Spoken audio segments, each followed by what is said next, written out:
Rien que la zizique, auditeur, chérie, salut, ça vous incite à rester avec nous. Tiens, on va écouter un peu plus ce que ça veut dire cette musique très, très colorée. Bonjour Geneviève Pupil. Oui, pourquoi je l'appelle Geneviève Pupil? Parce qu'elle devait être là ce matin pour présenter les 35 ans de la Banque Alimentaire. Non, elle ne s'appelle pas Geneviève, elle s'appelle Jocelyne Pontus du Cégide. Tu peux nous rappeler un peu ce qu'est le Cégide? Parce qu'à chaque fois, j'ai tendance à me savonner direct. Allez. C'est un centre d'information, de dépistage, de diagnostic des maladies sexuellement transmissibles. Voilà. Avec Jocelyne Pontus, j'enlève Geneviève de ma tête, s'il te plaît. Jocelyne, on travaille depuis des années ensemble. C'est vrai. Beaucoup sur la sexualité des femmes, des garçons, des jeunes, voilà, et même des moins jeunes. Bien aussi, sûr, depuis bien tellement sûr. d'années. Aujourd'hui, à partir de 9h15, on attaquera quelque chose de... Oui, c'est pas une attaque, c'est une information, mais un sujet qui n'est pas facile, mais qui existe, c'est les mariages forcés ou les mariages arrangés. On verra un peu la subtilité. Voilà. Et tout, bien sûr, tout ce qui découle de ces mariages forcés, ça, on s'en doute bien. Avant, quelques petites annonces. Bonjour Guy. Bonjour Ariel, bonjour chers Ça va bien? auditeurs, bonjour Jocelyne. Bonjour. Alors, habitant du quartier, je suis toujours très contente d'avoir au moins un habitant du quartier du Haut-du-Lièvre, Plateau 2 et à Nancy pour les internautes. Parce que ça représente l'esprit de cette émission. Voilà. Et puis, il y aura des gens du quartier qui s'investissent pour m'apporter quelques informations, donc tout va bien. Donc Guy, tu es venu avec pas mal d'infos très intéressantes sur le quartier. On va faire un petit tour quand même à ce qui s'est passé samedi, 5e édition d'Autour d'elle. Je vous montre l'affiche parce qu'elle est très belle. La Saïsat, les auditeurs, une belle personne, une très très belle personne. Il y avait des expositions, il y avait beaucoup de femmes, il y avait beaucoup d'enfants, il y avait beaucoup de paroles qui ont tourné. La femme d'aujourd'hui, les femmes étaient là, mais les hommes aussi ont participé. Et ça, c'est bien aussi. Et après, il y a eu un goûter. Après, Aïssat a chanté, je pense. Oui, c'est ça. Effectivement, c'était très bien. Et il y a eu beaucoup de personnes qui se sont déplacées. Et du monde, effectivement. Alors, est-ce que beaucoup de femmes du quartier se sont déplacées? Il y a pas mal de femmes du quartier, et puis des jeunes, la jeune génération. Oui. Non, ça s'est bien passé. Il y a beaucoup de jeunes femmes, jeunes femmes. Il y avait les mamas, dont je fais partie, bien sûr, mais il y avait beaucoup de jeunes femmes et les paroles qui ont été entendues, j'aime pas le mot, les paroles libérées, les paroles qui ont été entendues, c'était vraiment bien. C'est dommage que ça n'a duré qu'à peu près 3/4 d'heure parce que ça commençait bien. Une parole était lancée, une autre femme l'a rattrapée. Évidemment, moi j'étais dans le coup, c'est sûr. Puis à un moment, il y a une dame la femme d'aujourd'hui, enfin la femme, parce que la femme d'aujourd'hui, la femme d'hier, la femme quoi. Excusez-moi. La femme, c'est un coquelicot. Bon, pourquoi pas, ouais. La femme est une fleur. Et tu sais, je suis pas d'accord. Quelle fleur? Une fleur rouge et gaie. J'aime beaucoup les coquelicots d'ailleurs. Voilà. Mais ce que j'aime pas dans le coquelicot, c'est que tu peux pas le garder longtemps. Mais d'un autre côté, justement, voilà. D'un autre côté, ça veut dire aussi que comme tu peux pas l'accueillir, elle reste libre. On peut prendre le côté là, après tout. C'est joli. Ça. Peut-être qu'elle l'entendait comme ça. J'ai trouvé c'est tellement joli. C'est douceur, c'est femme vraiment douceur. La femme coquelicot, c'est un film, et La femme coquelicot, c'est un très joli bouquin aussi. Alors à regarder le film le jour et puis à lire le livre, c'est une belle histoire d'amour entre des seniors qui ne croient plus du tout qu'un jour on puisse rencontrer l'âme sœur. Eh bien, ça se fait. On a plus de 80 ans et on rencontre l'amour. C'est beau. Donc, peut-être que cette personne dans l'assistance, quand elle a dit « la femme est un coquelicot », puis moi, derrière, qui arrive, moi, la femme d'aujourd'hui, c'est une combattante, c'est une guerrière. Donc, tu vois, tu avais la coquelicot, tu avais la guerrière, puis voilà. Puis il y avait les femmes d'aujourd'hui, multiples, bien entendu, la femme d'aujourd'hui. On est toutes tellement différentes, mais avec des combats aussi. Il ne faut jamais l'oublier, jamais oublier non plus les combats qui ont été menés par nos mères et nos grands-mères. Il faut savoir d'où on vient. Parce qu'on peut régresser très vite. Comment ? On peut régresser très vite. Je pense bien. Ça fait peur. Absolument. De l'avortement, entre autres. C'est toujours... Enfin, on parlera des mariages arrangés d'ici quelques minutes quand même. Alors, qu'est-ce qui se passe ? Oh mon Dieu, quelle est grande l'affiche, dis donc. Il y a la Grénothèque. Alors, la Grénothèque qui était présente justement autour d'elle. C'était samedi, effectivement. Aussi, oui. Ça a bien marché ça a bien marché. Les gens sont venus se renseigner. Les enfants aussi, c'est très, très intéressé. C'est bien les gamins. Faire découvrir des graines, des plantes. La Grénothèque, c'est Véronique Béraud qui s'occupe des jardins partagés du plateau. Qui anime un petit peu, c'est la coordinatrice. C'est super. Elle entraîne, elle entraîne les enfants. Enfin, elle mène les enfants avec des bacs. Elle leur fait planter des choses. C'est vraiment. Moi, j'aurais une institut comme ça. Ça aurait changé beaucoup de choses, je crois. On n'est pas dans la bonne période, Jocelyne. Nous, c'était plutôt rigueur, les années 50, 60. Oula. Bon, c'était pas les fleurettes. Donc, je recommence. La Grénothèque du plateau de Haye, le réseau des jardins partagés du plateau de Haye et la médiathèque du Haut-du-Lièvre. Et là, voilà, encore une fois, médiathèque qui est partout. C'est bien, c'est très bien. Donc, il y aura atelier bouture et semis et consultation des habitants autour du projet du jardin nomade devant la médiathèque. C'est quand ? C'est 27 mars.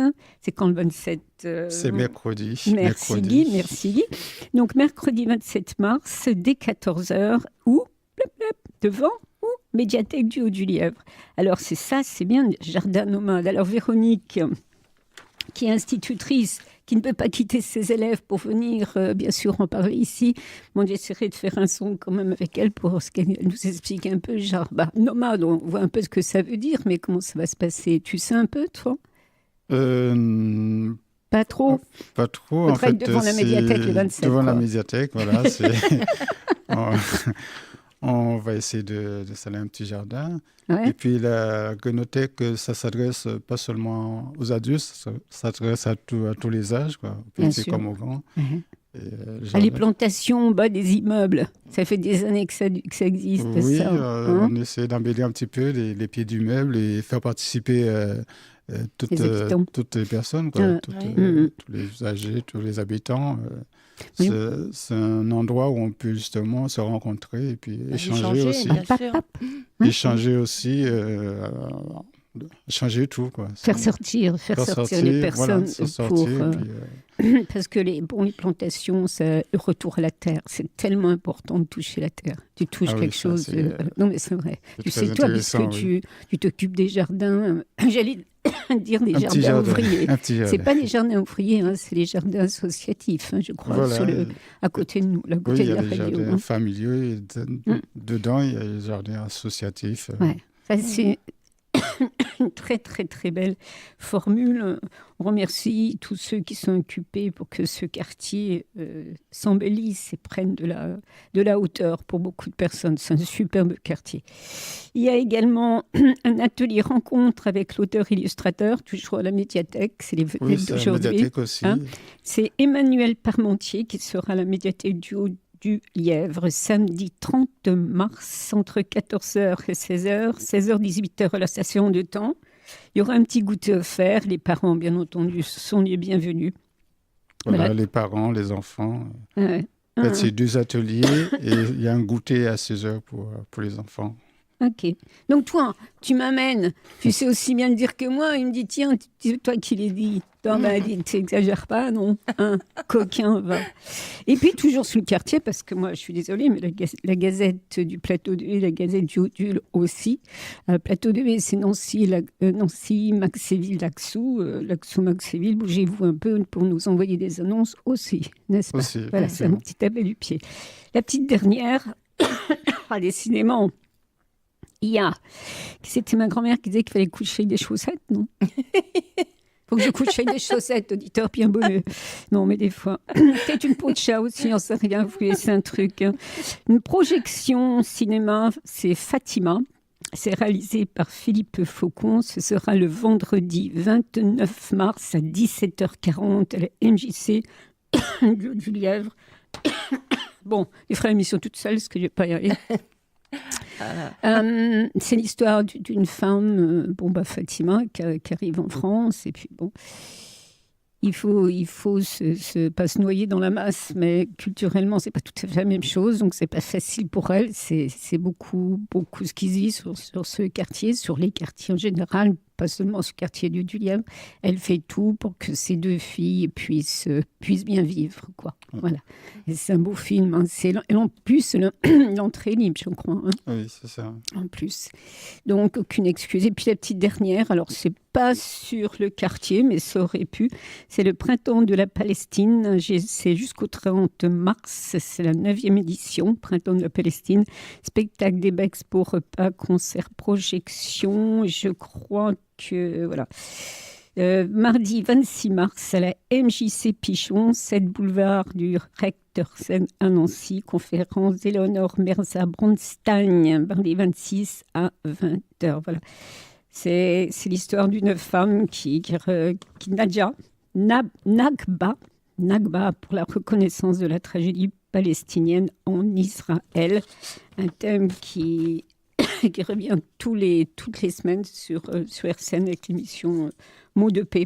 Donc pour toutes les émissions, vous allez sur notre site pour suivre, parce que là c'est trop long de vous dire toutes les émissions que l'on porte avec un réel intérêt. Mais Printemps de la Palestine, c'est quelque chose de très fort. Voilà, on va faire une petite pause musicale, alors en espérant que ma gorge, je ne sais pas ce que je vais faire pendant la pause musicale, je vais faire des vocalises, j'allais prendre un rhum citron, on peut faire quelque chose, hein, Guy, t'as pas une petite recette, toi? Non, citron, ça va. Si, mais j'ai pas de citron, mais j'ai pas de rhum non plus. Il va falloir assurer comme ça que cette voix d'enfer, les auditeurs. C'est Luca Chindamo à la régie. Merci d'écouter Zap, zone d'expression populaire sur la belle RCN.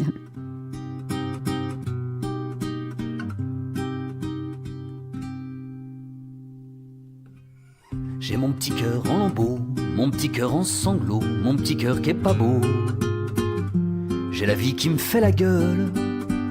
J'ai mon petit cœur qui a l'écrou, le pouls en trémolo, mon petit cœur en morceaux, découpé comme un millefeuille. J'ai un petit cœur en colère, un cœur qui bat de travers, qui ne contrôle plus ses nerfs. J'ai mon petit cœur qui est tout seul. J'ai mon petit cœur à l'envers, qu'en a plein les ovaires, roulé comme une serpillière, emmitouflé d'un linceul. J'ai mon petit cœur qui a du mal, mon petit cœur qui s'emballe, un petit cœur à 2 balles, qu'à l'effroi et qu'à la frousse. J'ai mon petit cœur qu'à la dalle, un petit cœur qui déballe sa haine et son linge sale, qu'à le dégoût à ses trousses. J'ai mon petit cœur qui est pas bien, un petit cœur de vaurien, un cœur qui s'en bat les mains, qu'à froid qui sanglote et qui tousse. J'ai un petit cœur assassin, un petit cœur qu'à la fin, un cœur qui joue les vilains, qu'en a gros sur la frimousse. J'ai mon petit cœur qui t'en veut, qui dit c'était pas sérieux de retomber amoureux. J'ai mon petit cœur en carafe. J'ai mon petit cœur qui est boiteux, qui rythme qu'une fois sur 2, comme pour me dire adieu. Un cœur qui ne fait plus son taf. J'ai un petit cœur pas tranquille, qui beugle, c'est pas facile, qui ne bronche plus un sourcil. Un cœur qui cherche les baffes. J'ai mon petit cœur qui est sénile, qui a tout vomi sa bile, qui ne touche plus sa bille. Un cœur qui enchaîne les gaffes. J'ai mon petit cœur qui me saoule, un petit cœur dans la houle, la hargne qui déboule. J'ai mon petit cœur en pétard. J'ai mon petit cœur qui s'écroule, un cœur qui se défoule, un cœur qui me fout les boules, qui comprend qu'il est trop tard. J'ai un petit cœur tout rouillé, qui a les pieds tout trempés, un petit cœur tout égaré dans la nuit et le brouillard. J'ai un petit cœur évincé, un petit cœur déprimé, qu'on n'a plus rien à compter, qui ne fera plus d'histoire.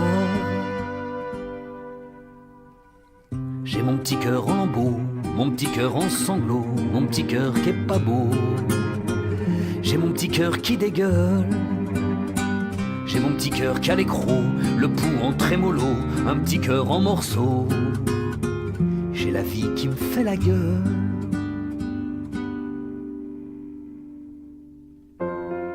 un cœur qui ne veut plus fredonner. Ce refrain qu'il connaît par cœur, qui ne t'a jamais pardonné de m'avoir brisé le cœur.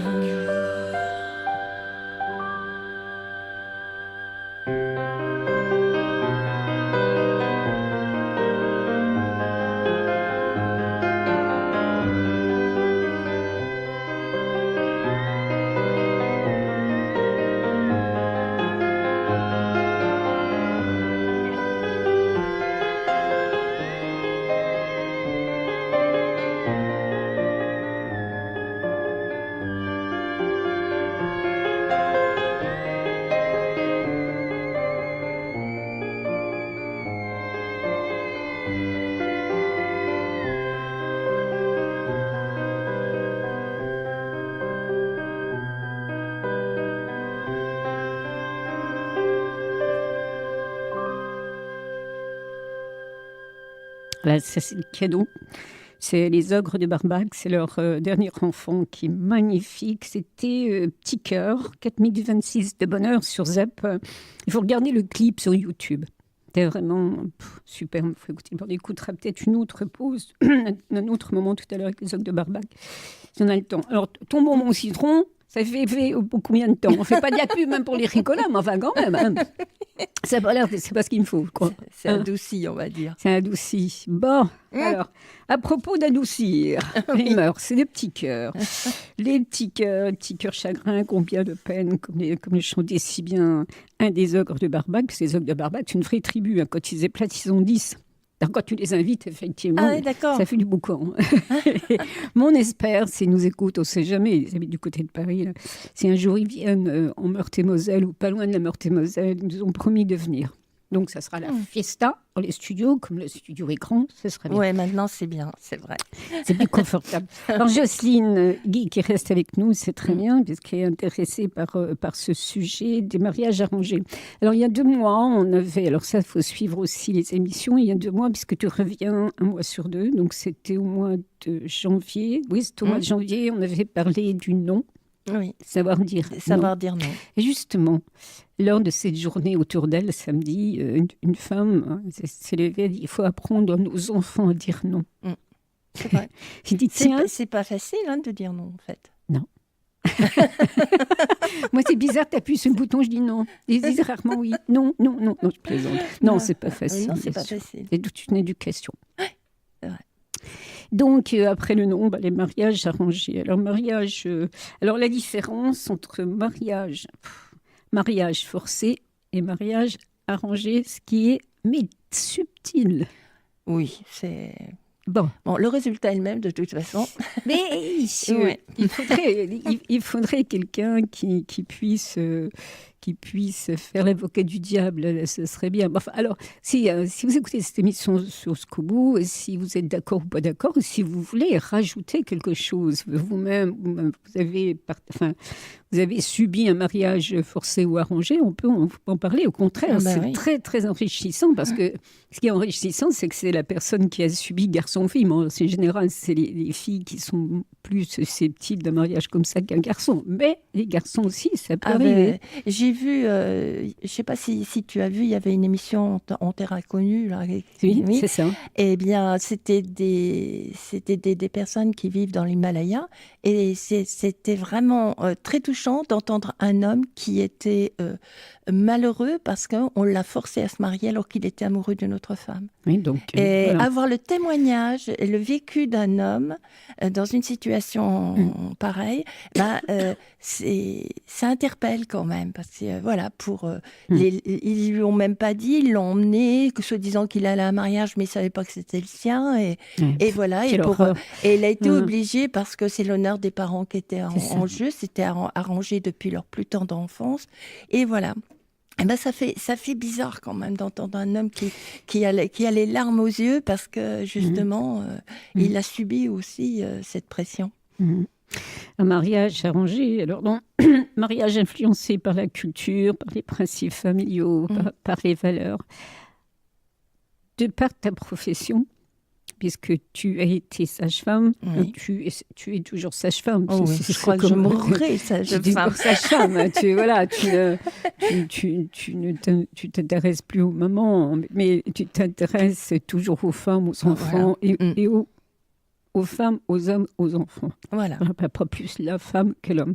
Donc, quand tu reçois des jeunes gens ou des personnes plus âgées qui te parlent de leur souffrance, que tu as déjà rencontré des personnes, enfin des femmes ou des garçons qui ont été forcés à prendre épouse. Oui, mais c'est vrai que peu de jeunes, en fait, mais plutôt des personnes plus âgées. C'est ça. Alors, souvent, ça a été comme j'évoquais tout à l'heure, c'est effectivement, c'est par exemple, il y a encore le siècle passé,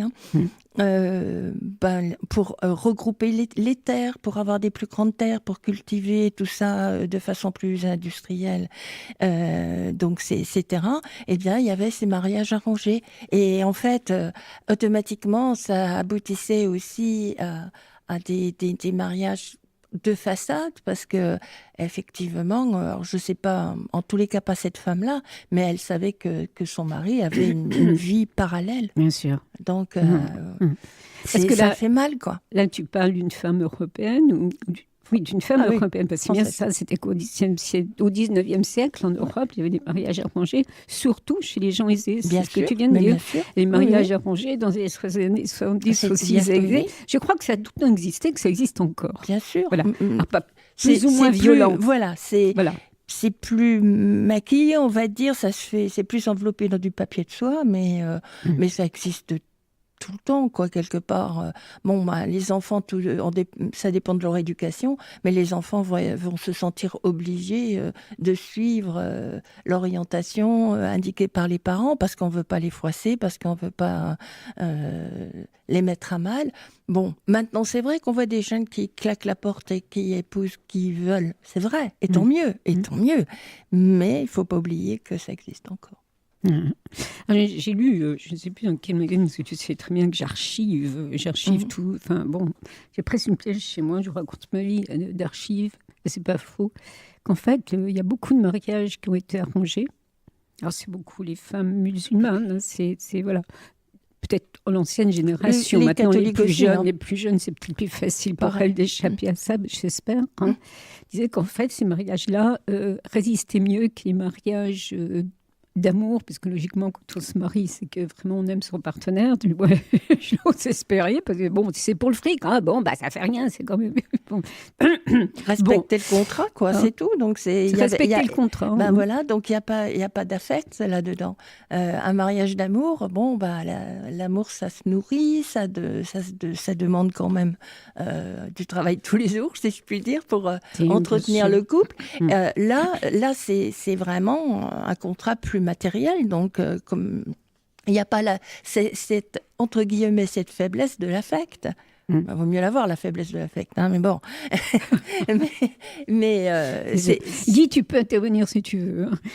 On a la chance d'avoir un auditeur. Surtout avoir l'avis d'un homme, c'est bien. Oui, c'est bien, effectivement. Mais Guy est quelqu'un qui écoute énormément, qui absorbe énormément, et qui un jour, on sera complètement tétanisé. Il va nous faire une de ses conférences sur tout ce qu'il a. Alors, j'ai lu aussi que l'islam préconise le consentement libre pour le bien-être des individus. Donc là encore, on voit bien que ce n'est pas une question de religion. Ah non. J'ai pas lu l'islam, monsieur, dame. Non. Moi, la religion, je la mets de côté, mais je respecte ceux qui ont leurs convictions. Seulement, c'était quand même marqué dans l'islam. Tu es d'accord ? Je pense, oui. Alors, de toute façon... Oui. Donc, c'est bien quelque chose de culturel. Oui, et il faut savoir que, contrairement à ce qu'on pense, si on lit... Moi, j'ai lu que des passages du Coran, mais quand on lit vraiment le Coran et qu'on lit la Bible, le Coran, pas instrumentalisé, comme le font certains, mais le Coran est plus libertaire pour les femmes, et protège mieux les femmes que dans la Bible. Absolument. Contrairement à ce qu'on pense. C'est vrai. C'est vrai. C'est le voile très pour curieux. la femme, c'est aussi quelque chose de... Bon, on va pas refaire le Coran. Ouais, non, mais de toute façon, c'était un signal parce que les musulmans sont très pudiques. Oui, c'est vrai. Donc, il y a des choses que la femme ne peut pas dire à l'homme et tout ça. Donc, c'était un code. L'histoire du foulard au départ. Merci de le dire, c'est important. Ouais. En fait, elles mettaient leur foulard pour dire qu'elles étaient réglées, tout simplement. Ah oui? Ouais. Okay. Au départ, c'était ça. C'était pas du tout à mettre tout le temps. C'était une façon de dire, voilà, je suis entre guillemets impure, quoi, puisqu'il disait, c'est marqué comme ça dans les livres religieux. Donc voilà. Et c'est aussi ce foulard, puis après on va revenir comme au mariage arrangé, la chevelure est quelque chose de très très érotique. Et donc, dans le judaïsme, on garde dans le judaïsme, souvent les femmes, au contraire, là, elles ne mettent pas de voile, mais elles attachent leurs cheveux et elles les lâchent que pour leur mari. Là, c'est ça. Non, mais c'est vrai. Donc, il faut comprendre aussi pourquoi certaines femmes mettent le voile et qu'elles ne sont pas obligées par leur mari de le mettre à tout coup. Ouais. Après, c'est à elle de nous raconter exactement ce qui se passe. Nous, on ne fait pas partie de cette religion.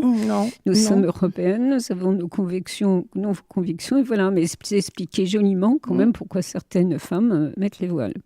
Par contre, certaines jeunes femmes dans les années 40, 50, 60, 70 et même 80 encore maintenant, mais bon, maintenant, comme j'ai dit tout à l'heure, pour certaines jeunes femmes, ça s'arrange et ne veulent plus du tout de mariage arrangé, du moins de se battre, parce que, se battent maintenant. On en parlera tout à l'heure, il y a quand même des lois françaises et des associations qui sont là pour aider ces jeunes femmes. Et ces femmes, parce que ce n'est pas des gamines forcément de 15 ans, de 14 ans, de 18 ans. Tu as des femmes de 30 ans, 40 ans aussi qui ont subi ça. C'est pour ça que ce serait bien qu'elles viennent s'exprimer ici. Mais bon, c'est toujours très personnel de parler de soi. Ce n'est pas évident, surtout qu'on est filmé.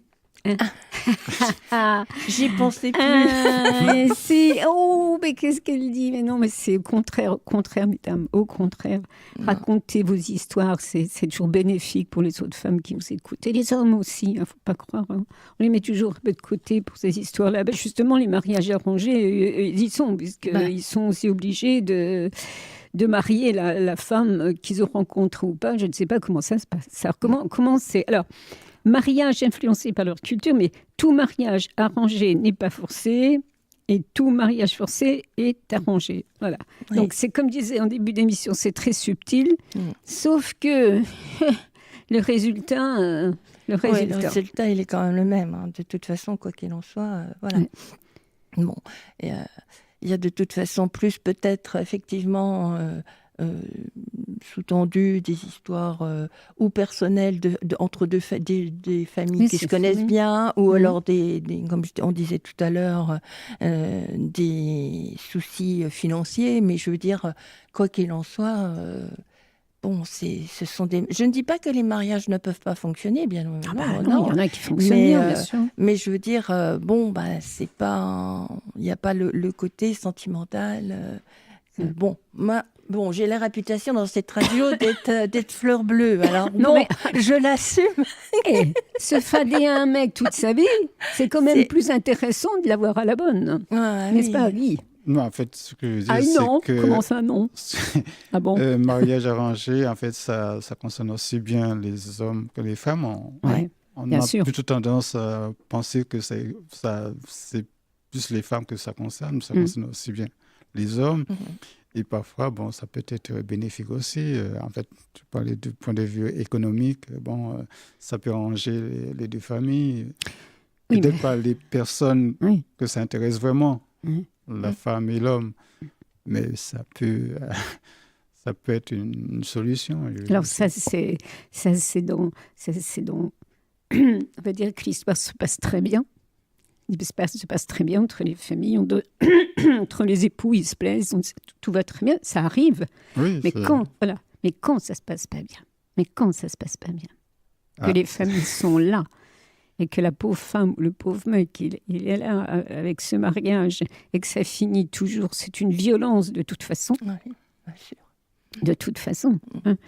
Donc, moi, nous sommes au mois de mars, donc avril en mai, on parlera de l'excision. Oui. Il y a une autre chose, mais ça va pas mal avec le thème d'aujourd'hui aussi. Donc, ces mariages arrangés, cette femme que tu as rencontrée, comment elle a vécu tout ça? Déjà, il faut parler aussi de la vie intime, hein, je veux dire, de la vie affective et de la sexualité. C'est bien sûr que sur ce plan-là, c'est quand même pas comparable. Et quand il y a vraiment rien, et que c'est vraiment pour remplir le contrat, je pense que subir des relations physiques, ça doit quand même pas être... Et obligé quand même quelque part, parce que il faut au moins des enfants pour voir que c'est pas un mariage blanc. Alors c'est là que je pense que ça doit être le plus compliqué. Enfin, dans mon ressenti, maintenant c'est ma façon. J'y mets un peu de moi dans cette réponse aussi.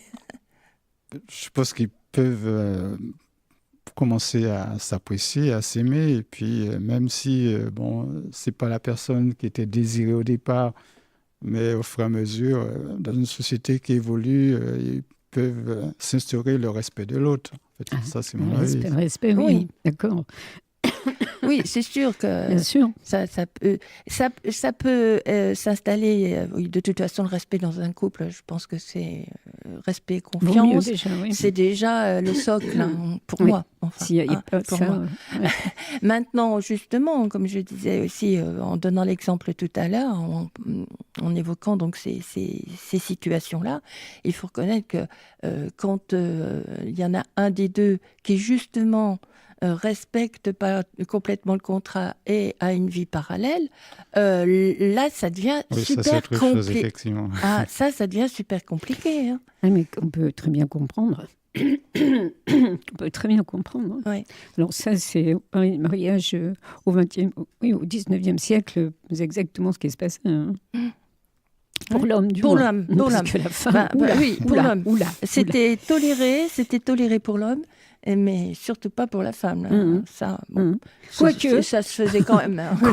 Quoique, quand on remonte, les femmes étaient aussi. Mais disaient vas-y Coco, va chercher ailleurs ta satisfaction sexuelle comme ça, tu me fous la paix. C'est évolué depuis. C'est évolué depuis. Moi, bon. Oui, par contre, effectivement, ça peut être une solution. Une femme qui veut garder son statut au niveau de la communauté et tout, surtout s'il y a des histoires d'argent là-dedans, bien sûr. Elle va choisir le paraître et puis effectivement dire après tout, comme ça, il va faire sa vie et puis moi je reste dans ma stature de femme bourgeoise ou petite bourgeoise ou j'en sais rien, mais enfin voilà. Ça peut être aussi une façon de fonctionner. J'ai beaucoup... ça a toujours fonctionné, quelles que soient les cultures. Ça fonctionne encore. Il y a beaucoup de mariages comme ça aussi qui s'entendent. Et s'ils s'entendent comme ça, on s'entend mieux. Pourquoi pas ça ne nous regarde pas. Alors là, pas du tout. Par contre, oui. Juste un petit parallèle. Oui. On parle de mariage forcé, mais même dans les mariages les mariages d'amour, les violences, ça peut exister aussi. Complètement. Donc, voilà. Tout à fait. Oui. Tout à fait. Mais là, tu as complètement raison. À part ça, je dirais même que la violence peut arriver plus avec les sentiments, je dirais. Oui, peut-être plus justement avec les sentiments. Oui, bien sûr. Mais revenons à ces jeunes filles. Donc, qui de parents qui ne sont pas européens, qui sont installés en France, cet enfant qui a 15 ans, 14 ans, enfin bref, qu'on va se forcer à marier, 15 ans, je crois. Hein. Oui. Pas en France, pourquoi? Si. C'est possible. C'est pas une dérogation. On peut avoir une dérogation. 15 ans, 3 mois, on peut avoir une dérogation. Elle n'est pas du tout d'accord. Elle n'est pas du tout d'accord. Donc là, par contre, là, la spirale de la violence, et c'est plus fleur bleue, comme on vient de parler, l'expectative, ça c'est bien, mais là, la violence familiale, là, voilà. Et ça, elle existe vraiment.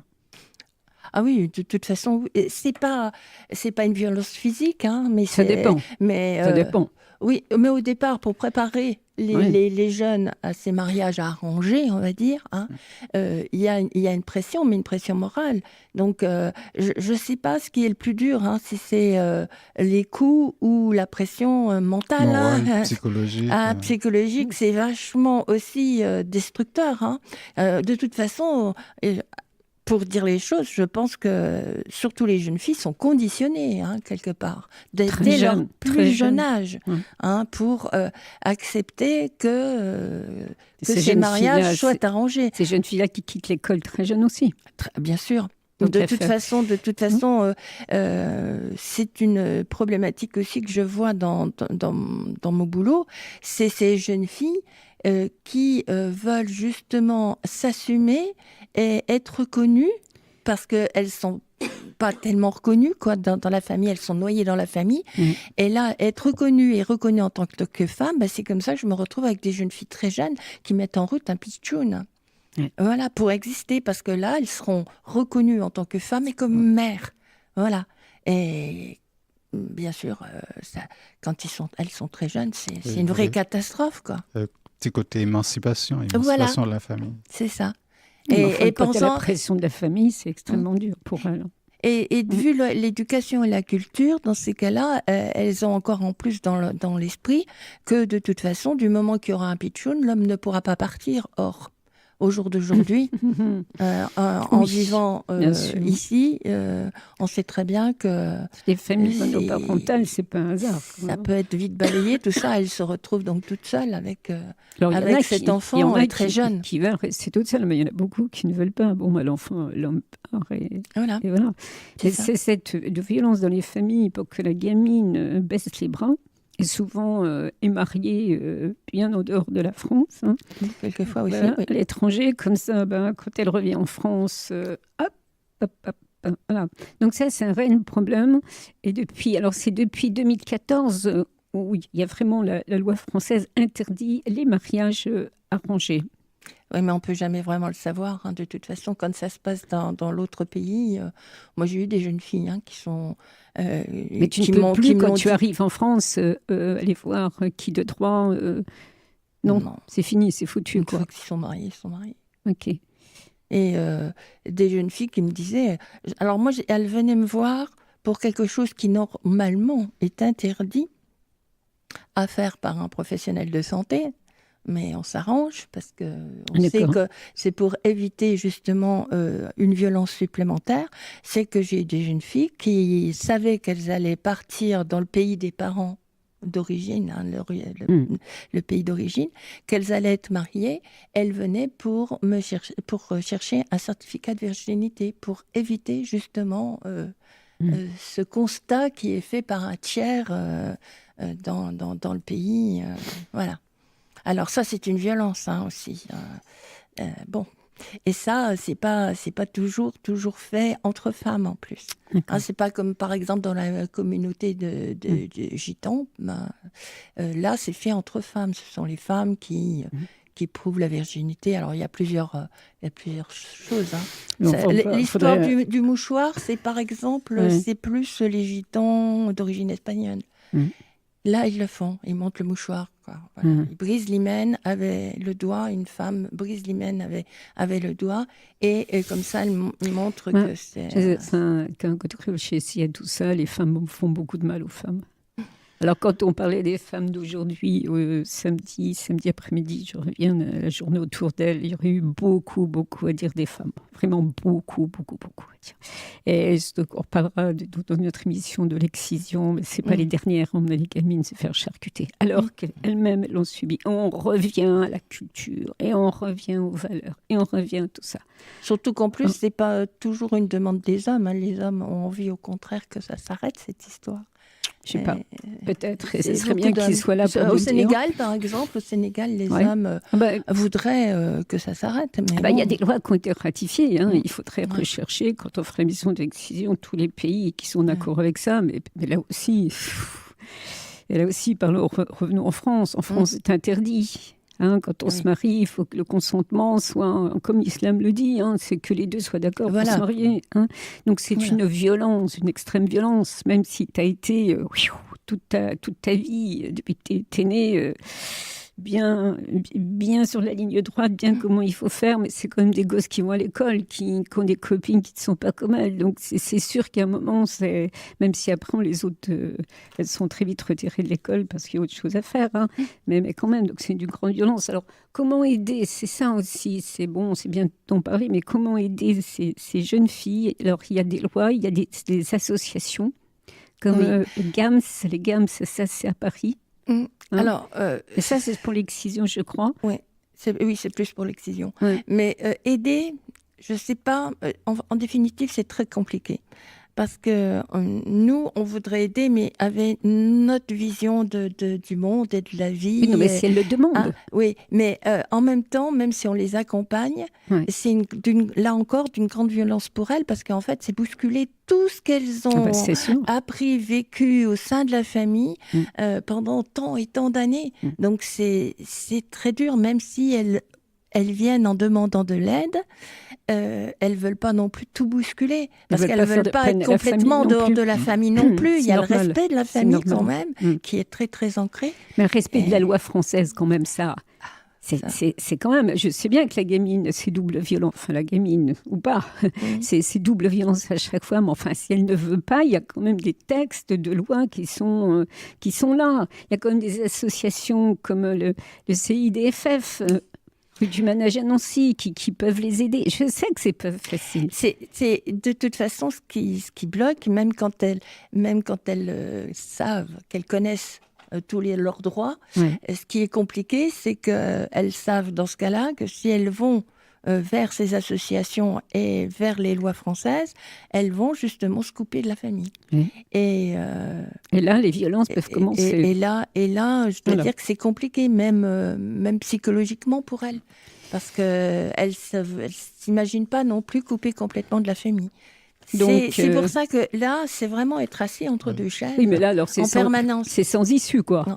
Il faut simplement, je pense, comme beaucoup de situations dans notre boulot, c'est parler, échanger, donner les pistes et surtout laisser après la jeune fille décider.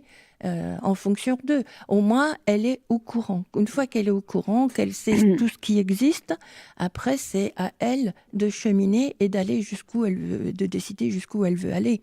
Mais nous, on peut pas dire fais ceci, fais cela, c'est pas possible ça. Je comprends. Voilà. Mais il y a quand même des lois qui les protègent, bien sûr. Faut connaître ses droits, bien entendu. Enfin, vous ne savez pas sauter le bouquin de droit, mais elles les connaissent en général, hein, parce que elles les connaissent. Oui. Au collège, on fait de l'instruction civique et tout ça, donc et en principe, ils connaissent les grandes lignes qui protègent. Mais c'est justement de se mettre en porte-à-faux vis-à-vis de la famille et de la communauté.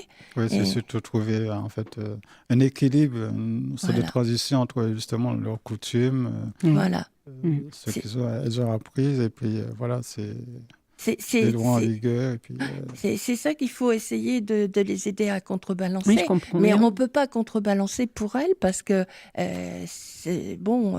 Il y en a qui vont être plus dans la liberté, d'autres moins, qui voudront garder. Donc, c'est effectivement les accompagner, ni plus ni moins. Ça. Mais c'est des générations de jeunes gens qui ont une vie un peu plus compliquée parce que bon, quand on est soit dans un pays où on vit comme tout le monde à peu près pareil, il n'y a pas de souci, que ça soit en France ou ailleurs. Mais quand on est issu d'une autre culture et qu'il faut essayer de mélanger les deux, ça devient quand même un peu compliqué. Ça peut être dramatique. Ouais. Il y a beaucoup de films, de documentaires. C'est effarant. Les femmes qui sont carrément tuées. Quoi. C'est simple. Ça peut aller jusque-là parce qu'elles se défendent, justement. Elles sont extrêmement courageuses, ces filles. Extrêmement. Pour ça, il faut qu'elles soient soutenues. Donc, effectivement, rappelons les associations. S'il y en a une seule, c'est le CIDFF rue du Manège.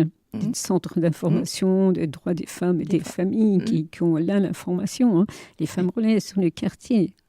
Après, on vous envoie vers différentes personnes. Après, Mais il faut avoir beaucoup de courage, il faut être protégé, il faut aussi, quand on commence à aller vers ces personnes-là, chercher un lieu d'accueil. Ah, ça, c'est exactement le même problème que les femmes battues. C'est chercher un lieu d'accueil et de protéger. Et ça, c'est sérieux. Alors, effectivement, voilà, ces mariages-là peuvent très bien se passer, bien sûr, j'espère. Et puis peut-être aussi finir par s'aimer, ça peut arriver. Mais aussi se détruire, ne pas vouloir se détruire et finir toutes ces violences. Tu n'espères plus rien de la vie. Hein. T'as pas de vie. T'as pas de vie. T'as pas de vie, c'est pas une question d'homme ou de femme, t'as pas de vie d'être humain, quoi. T'as des enfants, mais t'en avais pas forcément envie, mais tu les auras comme... Enfin bref, mais encore une fois, il y a des lois qui existent et il faut s'en servir. Il y a quand même des personnes comme toi qui peuvent accompagner. Et c'est pas simple. Hein, c'est vrai que tu disais c'est très violent. Parce qu'elles aiment leur famille puis elles veulent pas faire peine de la famille. Et c'est vrai, mais c'est bon d'en parler. Et c'est le bon côté moi je trouve, de ma profession, justement. C'est ce côté d'accompagnant, de pouvoir accorder une présence, une écoute. Pas simplement entendre, mais écouter. Ça, apprendre à écouter, c'est très important. Et sans jugement, surtout. Sans jugement, voilà, et qu'elle puisse un petit peu, de temps en temps, déballer sur la table. Et puis, rien qu'en étant là, en écoutant, en reformulant pour les relancer dans leurs réflexions, c'est elle qui trouve la solution, en fait. Mais il ne faut surtout pas se prendre pour... Non, mais le grand... J'allais doucement. Voilà. Ces émissions-là sur RCN, ces changes d'émissions comme l'Excision, on en parlera donc au mois de mai, c'est ça fin mai d'ailleurs, je crois. Enfin bref, on vous dirait tout ça, c'est très important parce que on sait que ça existe, mais bon, voilà. Puis y repenser parce que peut-être dans votre entourage, vous avez quelqu'un qui souffre comme ça. Qui souffrent en silence, puis les gens qui souffrent, en général, ce sont des gens qui sont repliés, qui ne sourient pas. Il y a quand même un problème, quoi. Il faut les aider, quoi. Alors, non, on ne va pas se mêler de ça. Si, il ne fallait pas s'en mêler, c'est aider autant qu'on peut. Autant qu'on peut, c'est ce qu'on fait, nous, avec ces émissions ou d'autres émissions sur RCN qui sont du même gabarit, c'est sûr. Je vous propose une petite chanson. C'est toujours les ogres de Barbac et on les écoute. J'ai qu'un seul dieu, c'est le vent sur la mer. Plusieurs déesses, la weed et la bière. Quelques hobbies pour passer le temps. Quand je m'ennuie, je m'évade sur de drôles d'instruments. J'aime la banlieue, j'aime le lit des rivières. J'aime voyager, j'ai tout au fond de mon âme une vieille blessure au goût amer. Oh mais moi, je reste là. Oh les mains, je fais plus un geste. Si tu restes, je te dis même pas ce qu'on fera du monde. Et puis du reste, si tu restes, me laisse pas en reste. Je bouge pas de là, plus un pas. Je t'en supplie, je fais plus un geste. Si tu restes, je te dis même pas ce qu'on fera de l'amour. Et pour le reste, même si j'aime, même si je me déteste, j'avance à l'aveugle, j'ai pas de devise. Toutes mes angoisses noyées dans la tise. Moitié routard, moitié lascar. Cascadeur, héros de sa vie en retard. Je suis pas la haine, je suis pas amer. Je suis pas le meilleur placé pour te sortir d'un plan misère, d'un plan galère. Alors moi, je bouge pas de là, je t'en supplie, je fais plus un geste. Si tu restes, je te dis même pas ce qu'on fera de l'amour. Et pour le reste, même si j'aime, même si je me déteste.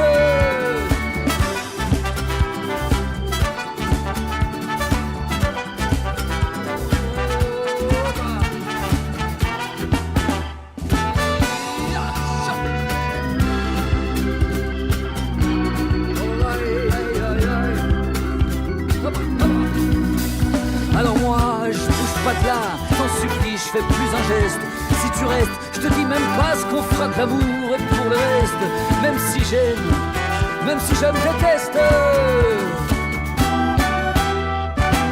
J'ai qu'un seul dieu, je l'appelle mon père. Plusieurs déesses, mes filles et ma mère. J'aime bien flâner, prendre mon temps. J'ai la sale manie de trop souvent foutre le camp.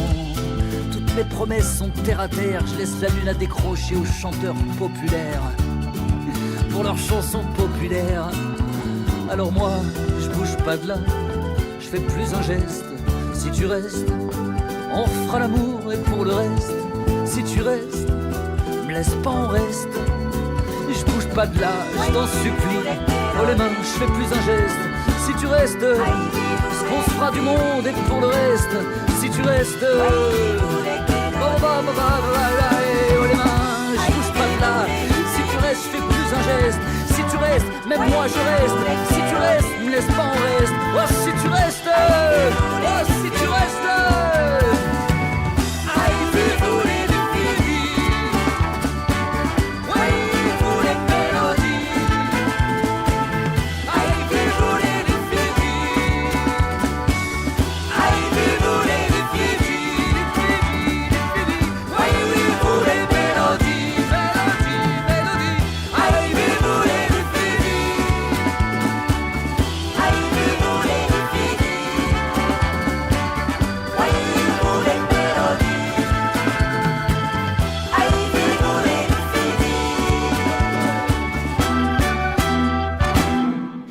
Les ogres, le barbac, un peu ça swing la baguette. Ah ouais.